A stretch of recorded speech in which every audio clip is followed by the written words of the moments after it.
So today we're with Alaura Lovelight. Hey everyone. So could you tell us which part of the United States you're from? I am originally from Rhode Island, but I live in New York City now. Okay. Yep. So how did you begin doing music? What am I gonna do? I can't get through to you. You look right through me. You just can't see me. What am I gonna do? What am I gonna do? I can't get through to you. You look right through me. You just can't see me. What am I gonna do? What am I gonna do? I'm gonna stop thinking about you and move on to better things. That's what I'm gonna do. What am I gonna do? I started music at a really young age. I've been doing music since I was little. I started playing the piano when I was 4, and my mom plays the piano. She's a music teacher, and so she's kind of the one who our house always had music in it ever since I was little. I can remember my brothers all kind of played an instrument. Kind of, they never really stuck with it, but yeah, it was just in our house. My mom played the piano at the church, and I was very involved there from a very young age. I would go with her, and I wanted to sit like on the piano bench with her, and be at church. And yeah, I always loved it. It was always something that really I loved, I was good at, I enjoyed doing. It came very naturally to me. It gave me a place that I felt like I belonged. And I've done it ever since. Yeah. Okay, so what would you say is your inspiration when you're creating music? It totally depends on the scenario, or like what's going on in my life, what's going on in the life of people around me. You know, everything is different, which is why music is different. You know, people create such different things because people are all experiencing different life experiences, which is cool, because I think then there's an opportunity for somebody else to create. You know, so many different types of people are creating different types of music that I think that's great that there's an opportunity for that. But yeah, when I'm creating, it just totally depends on where I'm at, what I'm doing, who I'm with, the state of mind I'm in, if I'm sad, if I'm happy, if I'm in love, all those things contributes to like the inspiration of whatever project I'm working on. Yeah. So what projects do you have out right now? Well, Eroticy just came out in September 21st. Eroticy came out, and it's amazing. It's doing some really wonderful things I'm very excited about. It's on radio in like 50 stations, I think. It's in the US, it's in the UK, it's in Germany, it's in Canada. It's all over. So that's very exciting. And then yeah, we just did 1 million views on TikTok, which is really exciting. Yeah, and then I just got a text like right now that it just got approved for Pandora. So it's definitely catching, you know, week by week. There's kind of always a new development, which the people who like are in my life, who are kind of mentors and stuff, they have advised me that's kind of how a record breaks. That's kind of how you know that a record is doing well if it's progressing every single week. And it is. So I'm excited. That's very good. It sounds like you have a strong team around you.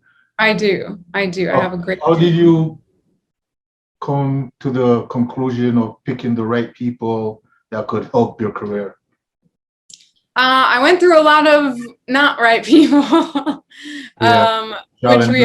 which we all kind of have to do. I think that you don't know until you know, right? And like that sounds kind of silly, but it's like you don't know this industry is so complex and so interesting, and so many different things work for different people, which can be really confusing about like, what do I do? Because that person did that, but that's not working for me. Or that person, was successful doing XYZ, but that's not right for me. And so I think as an independent artist, it can be very confusing to whose advice do I follow? Who do I look to for on my team and things like that. But for myself, picking my team has to do with, I'm just kind of always looking for people who are willing to go as hard as myself. So like, I'm very dedicated to what I'm doing. I work extremely hard on what I'm doing. I love, I wouldn't call it hard work because I love it, but it's a lot of work. And I look for people who are willing to do the same and be committed to the vision and be committed to the project and be committed to the creativity. And those are kind of the people who find a place on my team. And then I feel like I get to a point, I'm getting faster and faster of getting to a point where I know if you're not contributing to the team in a way that like is helping us move forward in a cohesive way, then it's time for us to go this way and that way. It's hard to tell somebody like, this is how you get a great team. You just have to know what you want, and you have to kind of know the type of people that are going to help you get that. So when you're in the studio, what's your process of making songs? It always is different. Everything depends on like the mood and the day and the time and the this and the that. But when I'm in the studio, generally like working on a song starts with in the past, I would say it started with me writing at the piano because that's my roots. So I generally have written where I sit down, I make a chord progression at the piano that kind of reflects how I'm feeling at the time. So like a sad chord progression or happy or whatever it is. And then I'll pursue that. And then I'll kind of form a melody around it. And then we'll kind of take it to the studio and build different parts or stuff like that for the single. However, I have been trying to like write to beats more lately, even though I can play the music and write it.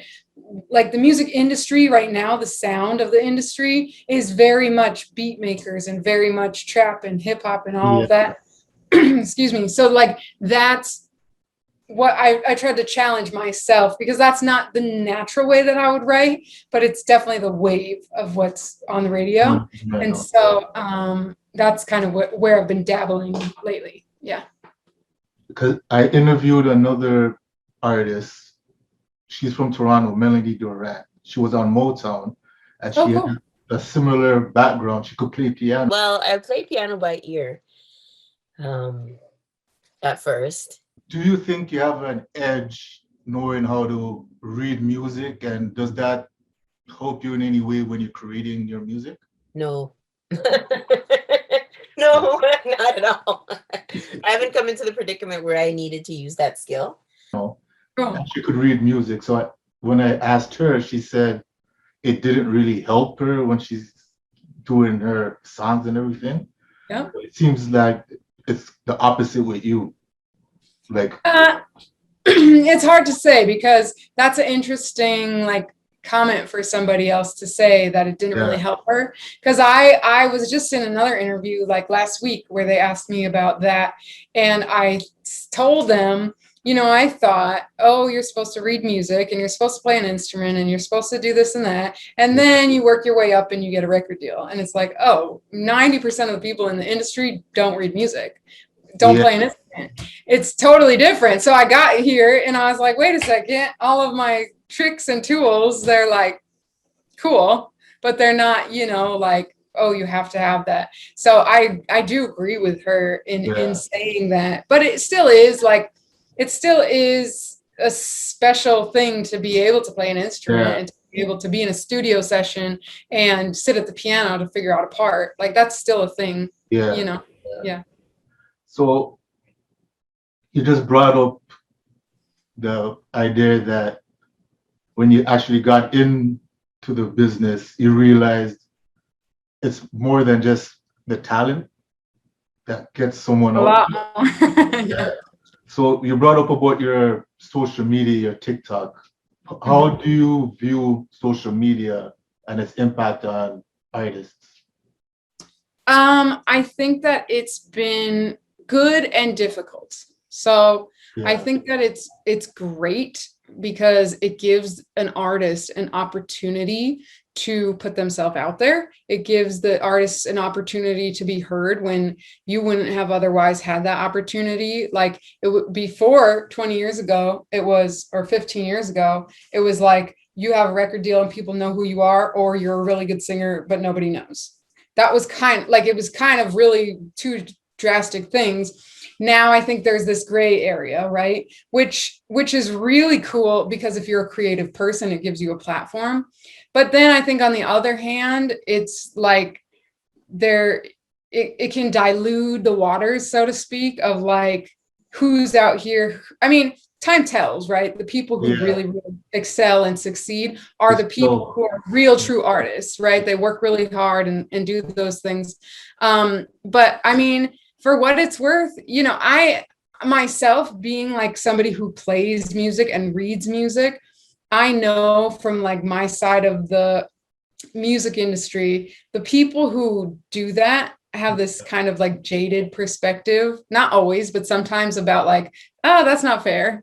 But that it doesn't matter. Like the music industry is not fair. They don't care. Yeah. So, you know, it took a lot longer for me to jump on board with social media because I was like, that sucks. Like what? I just post a video and look cute and sing and maybe it blows up and goes viral. And Because you know, like there's some artists that are more about the image and getting attention, and sometimes that overrides a person that's talented that doesn't know how to market themselves with the social media. So I think that's what and you said it exactly right, is like doesn't know how to market themselves. And I think that was a problem for myself, is that like Eroticy is doing huge numbers on TikTok. But they're not my videos. They're other people who are using the music. And it took me a very long time to be like, because I didn't love doing like silly videos or dance videos, or like that's not my thing. And so I was like, I don't want to do that. And finally it's been a very recent understanding to me of like, oh well, the music could go viral. It doesn't have to be me going viral. It could be other people who love to do that using my music, and everybody wins. So I think with the social media craze, you have to know how to leverage it because that's the wave and there's no way around it. You're not going to fight it. You're not going to change the rules because you don't like it. That's what's happening. TikTok, Instagram, Snapchat, YouTube, that's what it is. And I think the first artist that actually hit the target with that was probably Drake with that song that he had. I don't know if it was the 2C slide. Yeah. Because he said he made that in mind with Michael Jackson's Moonwalk. And you have a danceable song, and then people on social media, especially TikTok, they want to do the dance challenge, and then that's how you get your music out there. Yeah, it's true. There's a lot of people doing really, really well with their music on TikTok, and it's not because they're better or worse. It's because they know how to leverage the platform. Yeah.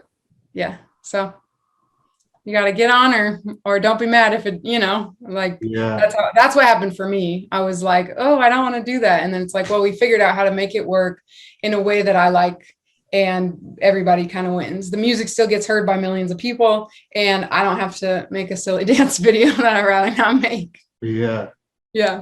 So which do you prefer, live performing or being in the studio creating music? I haven't been asked that. I can't pick that.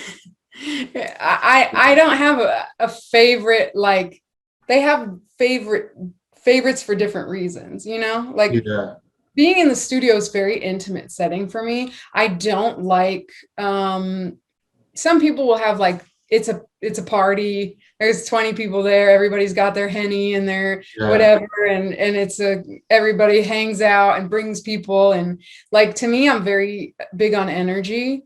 So especially like if I don't know you, you're not going to come with a friend to my studio session. Like, we're creating something here, and that's very sensitive. And everybody's different, and do whatever you want. But for myself, in the studio is very quiet, very intimate. I do not like a lot of people in there.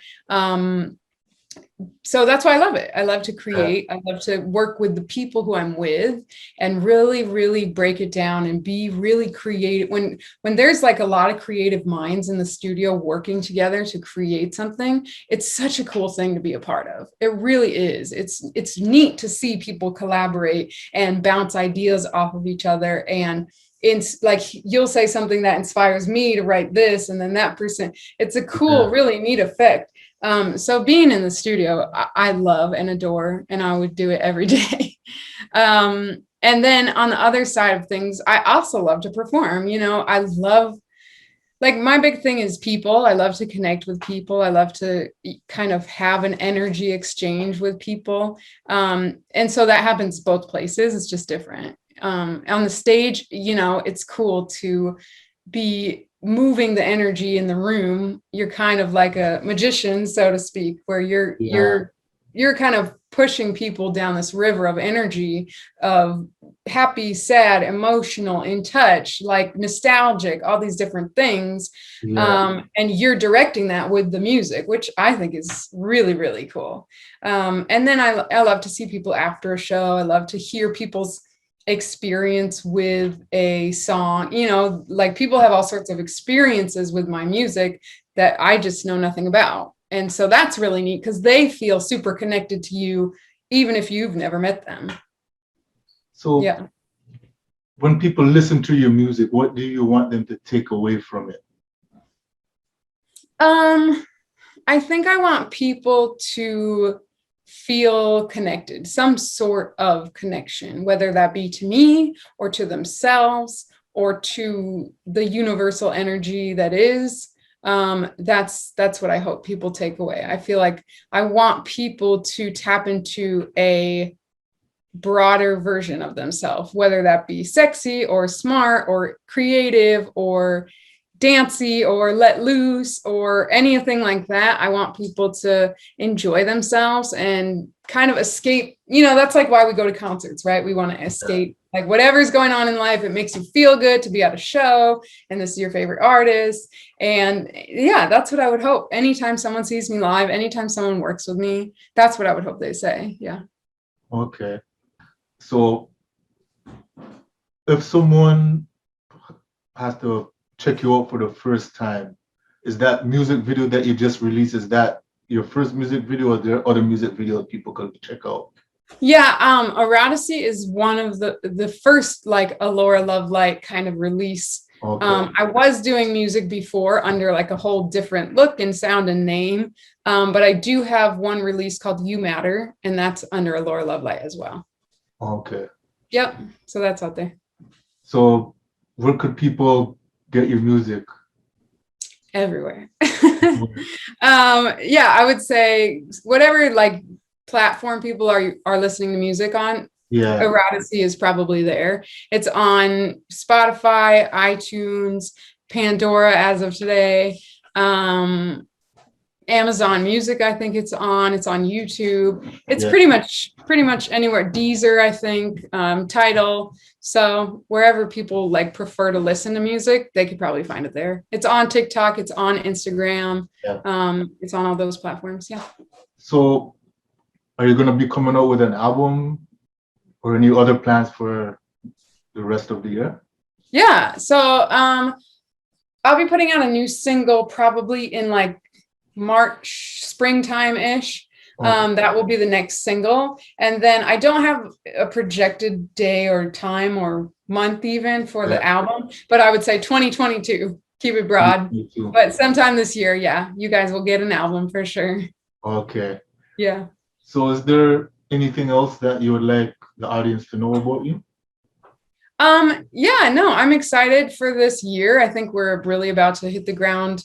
You know, we spent the last kind of quarter from September to December really prepping everything with Eroticy, and now, you know, we're only into February, and it's Yeah. really doing really, really well. So I'm excited. I'm excited to connect with people. I'm excited to do some shows and meet new people, and put out, you know, new music. And I'm trying to just do everything on a new level, you know, as the best everything that I've ever done. So I'm excited. It's been really fun, and I think there's a lot of good stuff coming. Okay. So They can go to Lovelight Sound Music. That's my website. yeah. So there's a whole bunch of stuff floating around the internet with Alaura Lovelight. But if they want to go find me specifically, I also have courses and workshops through my company. So people can always look up lovelightsoundmusic.com, and there's some music courses on there where you can learn how to gig, and you can work with me. I work with teens, and there's a whole bunch of stuff on there. So if people want to know more about me in addition to my music, they can go to lovelightsoundmusic.com. Yep. Okay, that's great. Yeah. What am I gonna do? I can't get through to you. You look right through me. You just can't see me. What am I gonna do? What am I gonna do? I can't get through to you. You look right through me. You just can't see me. What am I gonna do? What am I gonna do? I'm gonna stop thinking about you and move on to better things. That's what I'm gonna do. What am I gonna